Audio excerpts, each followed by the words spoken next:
Listening to the Critical Hour on Radio Sputnik. I'm Wilmer Leon, joined here by my co-host Garland Nixon. Thank you, Wilmer. The Cradle has a piece entitled Sudan, the New Geopolitical Battlefield Between East and West. The potential outbreak of a civil war sparked by a factional fight within Sudan's military government poses a destabilizing threat beyond the nation's borders into Africa, West Asia, and the emerging multipolar order. This suits the West just fine. For insight into this, we turn to our next guest. He holds the John J. and Rebecca Moores Chair of History and African American Studies at the University of Houston. He's one of the most prolific writers of our time. His latest book is entitled The Counter-Revolution of 1836, Texas Slavery, Jim Crow, and the Roots of American Fascism. Dr. Gerald Horne, as always, welcome back. Thank you for inviting me. So the piece continues. The story of Sudan is one of contrasts and contradictions. It is a country with tremendous potential and resources, yet it is plagued by poverty, conflict, and exploitation. The forces currently pulling Sudan apart are complex and multifaceted, but one thing is certain: the future of this nation is inextricably linked to the broader geopolitical landscape. Your thoughts, Dr. Horne? Well, certainly that piece in the Cradle makes some sound and salient points.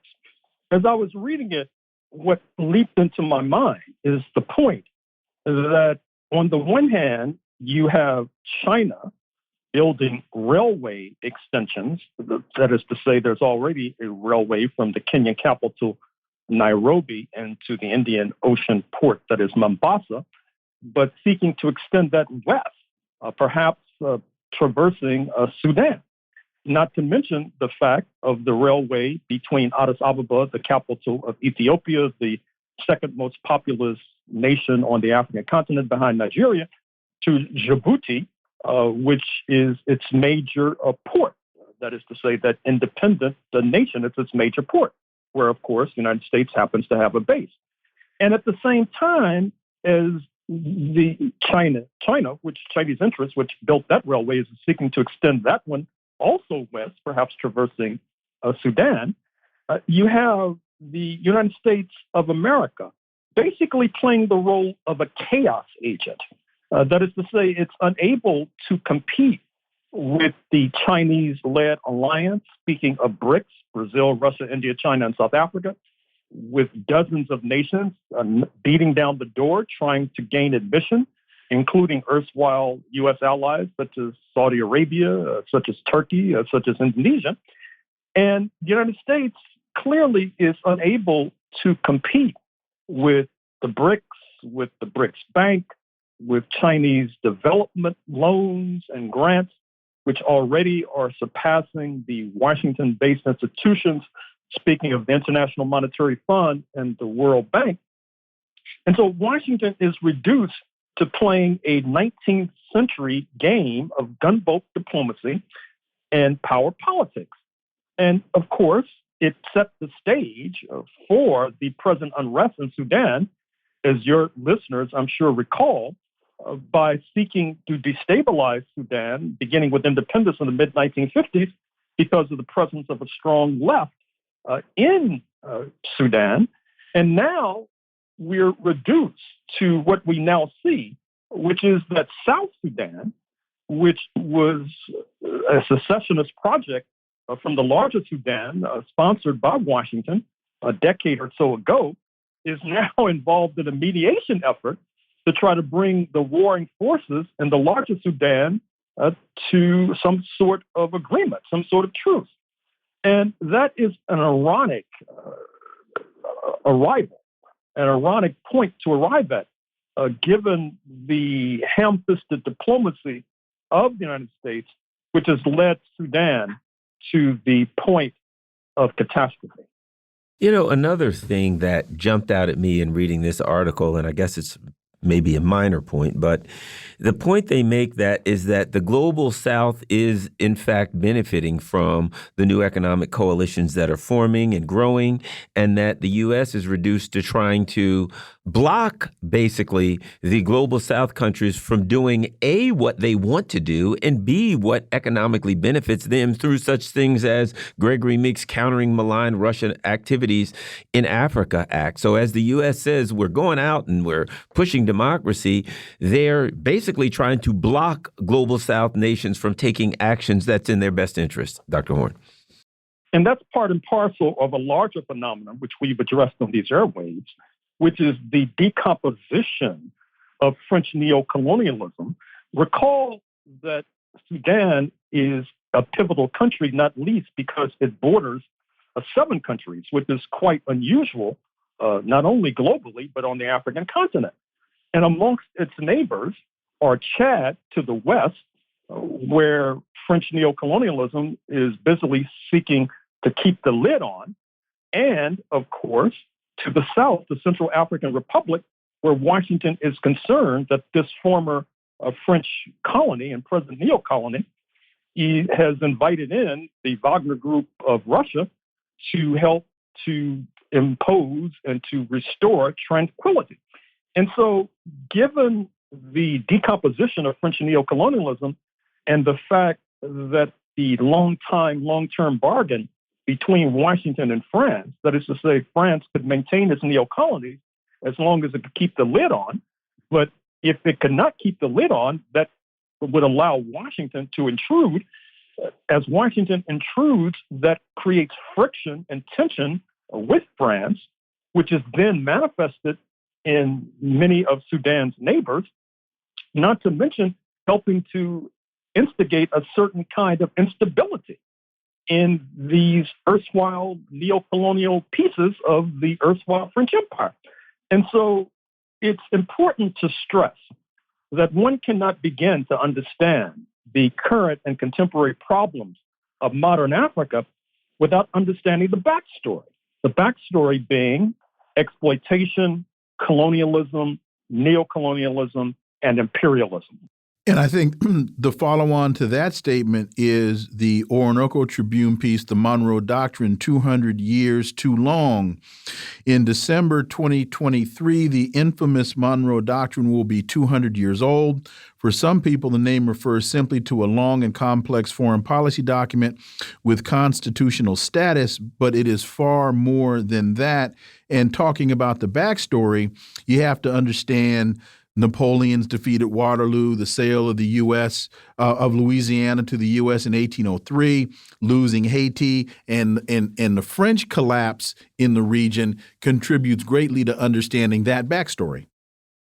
Well, clearly, once again, one cannot begin to understand the Monroe Doctrine without widening the aperture, without widening the lens.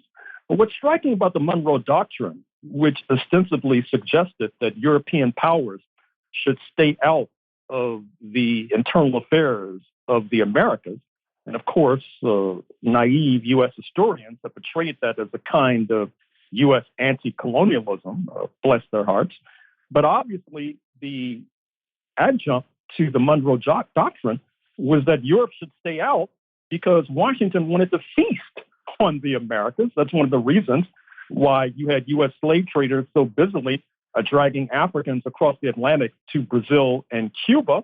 And of course, after 1807, and particularly after the 1830s, the Royal Navy in London was seeking to block that. And the Monroe Doctrine would say that the Royal Navy had no business blocking U.S. slave ships dragging Africans into slavery.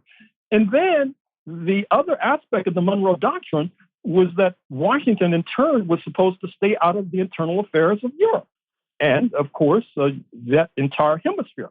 But that was not true. Obviously, Washington was involved in the epical, titanic Greek struggle for independence from Ottoman Turkey in the 1820s, involved in so many different ways, including extending material support. And that was, of course, part of a larger religious struggle between the predominantly Christian Greeks and the predominantly Islamic Ottoman Turks.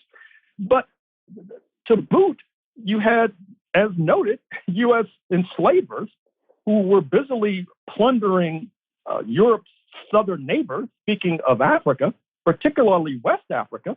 And so the Monroe Doctrine, if anything, is an exemplar of what we have come to expect from U.S. imperialism, which then had begun to blossom as the Monroe Doctrine was being enunciated. That is to say, hypocrisy, double standards, lies, and of course, above all, cruel exploitation. And just quickly, when you talk about American involvement, you can never forget the United States blowing up of the Nord Stream 2 pipeline. How about that?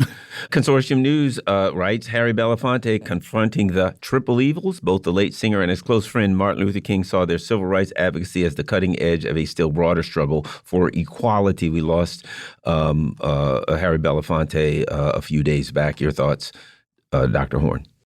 Well, certainly it was a gigantic loss when the 96-year-old Harry Belafonte joined the ancestors of Jamaican ancestry, growing up in Harlem, a dropout from George Washington High School in northern Manhattan, catapulted to prominence as early as the late 1940s and early 1950s as a singer.